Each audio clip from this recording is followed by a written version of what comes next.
जो स्क्लेरेनकाइमा नाम का टिश्यू है, इसकी खास बात यह है कि यहां पर डेड सेल मिलेंगी। पैरेनकाइमा लिविंग था, कॉलेनकाइमा लिविंग था, स्क्लेरेनकाइमा डेड होती है। ठीक, इसकी जो सेल होती है स्क्लेरेनकाइमा टिश्यू की, ये डेड होती है। The cells of this tissue are usually dead and without protoplasm. जब डेथ हो गई तो प्रोटोप्लाज्म बचेगा ही नहीं, क्योंकि प्रोटोप्लाज्म जो होता है बेटा लिविंग सेल के अंदर पाया जाता है, लिविंग मैटर इसे कहा जाता है। तो विदाउट प्रोटोप्लाज्म, यहां पर प्रोटोप्लाज्म नहीं पाया जाएगा। क्यों डेड हो गए उसका रीजन भी है हमारे पास। द सेल्स आर लिग्निफाइड यानी सेल में, सेल वॉल के अंदर लिग्निन डिपॉजिट हो गया है ना। द सेल्स, या मैं ऐसे लिख देता हूं, द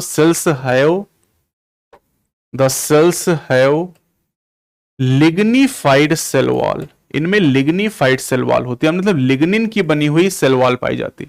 और आज से जान लीजिए, अगर आप नहीं जानते हैं, कि अगर कहीं पर भी लिग्निन आएगा तो सेल की डेथ हो जाएगी। जब तक सेलुलोज रहेगा, हेमी सेलुलोज रहेगा, पेक्टिन रहेगा सेल वॉल में, सेल की डेथ नहीं होगी। लेकिन जैसे उसमें लिग्निन आएगा वैसे सेल की डेथ हो जाएगी। तो सेल है lignified cell wall and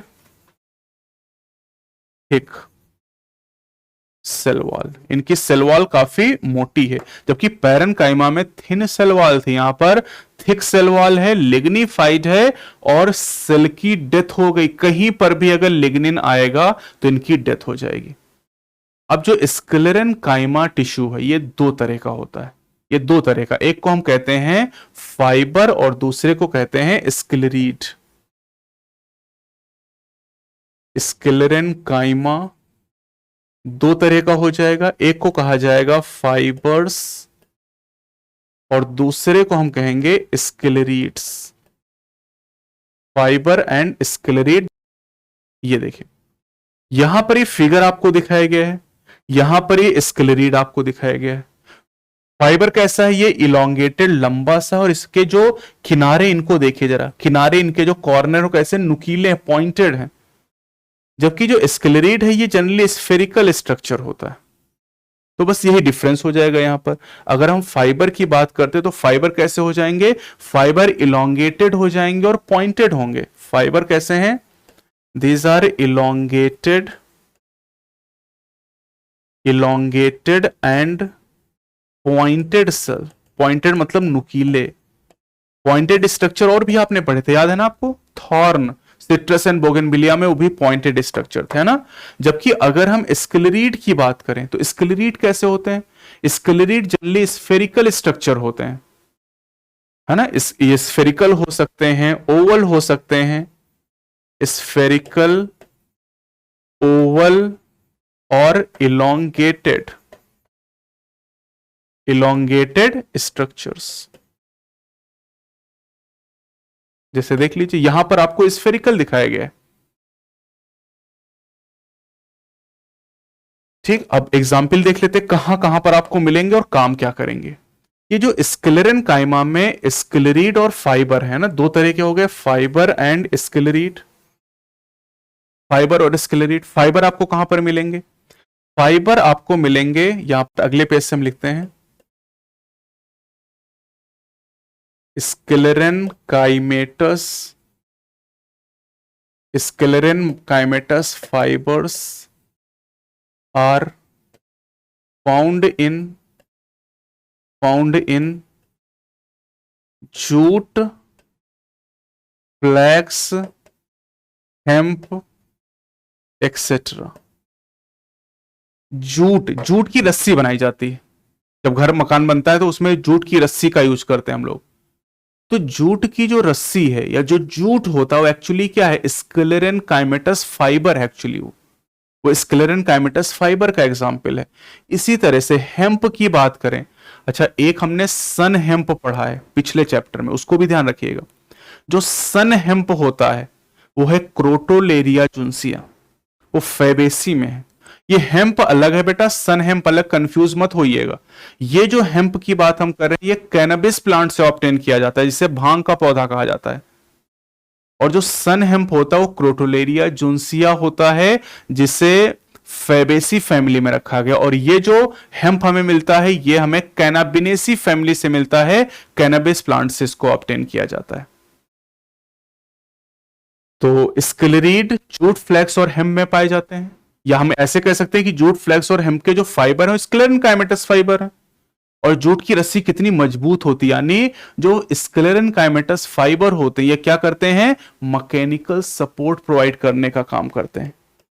sclerenchyma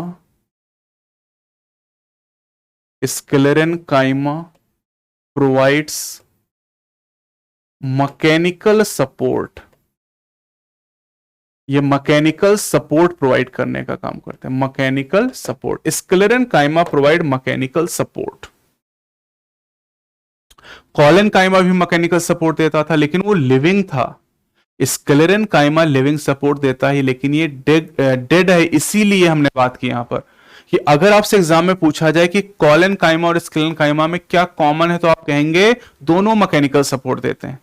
लेकिन क्या डिफरेंस है, collenchyma is the living mechanical tissue and sclerenchyma is the dead mechanical tissue. ये डेड मैकेनिकल टिश्यू होता है। अब फाइबर हो गया, बात करते हैं स्क्लेरीड के बारे में। स्क्लेरीड्स आर प्रेजेंट इन, स्क्लेरीड कहां कहां पाए जाते हैं ये बहुत important. Number 1, leaves of T, चाय की पत्ती में। स्क्लेरीड कहां पाए जाते हैं, चाय की पत्ती में पाए जाते हैं। इसके अलावा पेरिकार्प, पेरिकार्प तो आप पढ़ चुके हो ना बेटा, पेरिकार्प को क्या कहते हैं, fruit wall, fruit wall of nuts. जो नट्स होते हैं उनकी पेरिकार्प में आपको मिल जाएगा, ठीक है। इसके अलावा कहां मिलेंगे, सीड कोट, सीड कोट भी आप पढ़ चुके हो। सीड में, सीड के 2 पार्ट थे, सीड कोट और एम्ब्रियो, तो सीड कोट में आपको मिलेगा seed coat of legumes. Legume मतलब फैबेसी के मेंबर, लेगुमिनस प्लांट, मतलब मटर की बात करें, चने की बात करें, तो उनके सीड कोट में आपको लेग्यूम, सीड कोट में आपको स्क्लेरीड मिल जाएगा। इसके अलावा अगर हम बात करते हैं तो आपको मिलेगा जो गूदा होता है, ठीक है, गूदा जिसे हम कहते हैं pulp, pulp of fruits, fruit का गूदा जिसे हम खाते हैं, जैसे guava, pear and sapota, go, pear and sapota. अच्छा, अमरूद और पियर, नाशपाती जिसे आप कहते हैं। जब आप नाशपाती खाते हैं तो अब की बार नाशपाती जब आप खाइएगा तो आप देखिएगा कि उसका जो गूदा है, नाशपाती के गूदे को उंगलियों के बीच में रगड़िएगा, आपको कुछ ग्रिटीनेस महसूस होगी, कुछ खुरदरापन महसूस होगा। जो ग्रिटी आपको नेचर महसूस होगा वो स्क्लेरीड की वजह से। एग्जाम में पूछा गया है कि गुआवा या पियर में, अमरूद का गूदा भी ग्रिटनेस होता है। आप केला खाइए पका हुआ, केला एकदम सॉफ्ट, आपको उसमें कोई ग्रिट नहीं नजर आता आपको, क्योंकि उसमें स्क्लेरीड नहीं पाए जाते हैं। जिनमें स्क्लेरीड पाए जाएंगे वो फ्रूट कैसे हो जाएंगे, बहुत ही कड़े हो जाएंगे। इसलिए अमरूद देखिए कितना कड़ा होता है। कच्चा अमरूद तो खाने में आपके दांत हिल जाते हैं, पका अमरूद थोड़ा सा सॉफ्ट हो जाता है। नाशपाती की आप बात करें, नाशपाती बहुत कड़ी होती, क्योंकि उसके अंदर क्या पाया जाता है, स्क्लेरीड पाया जाता है। स्क्लेरीड क्या है, स्क्लेरेनकाइमा है, और स्क्लेरेनकाइमा का काम क्या है, मैकेनिकल सपोर्ट प्रोवाइड करना। तो ये 4 एग्जाम्पल एनसीईआरटी में आपको दिए गए जहां जहां स्क्लेरीड प्रेजेंट होते हैं, चारों मैंने आपको बता दी।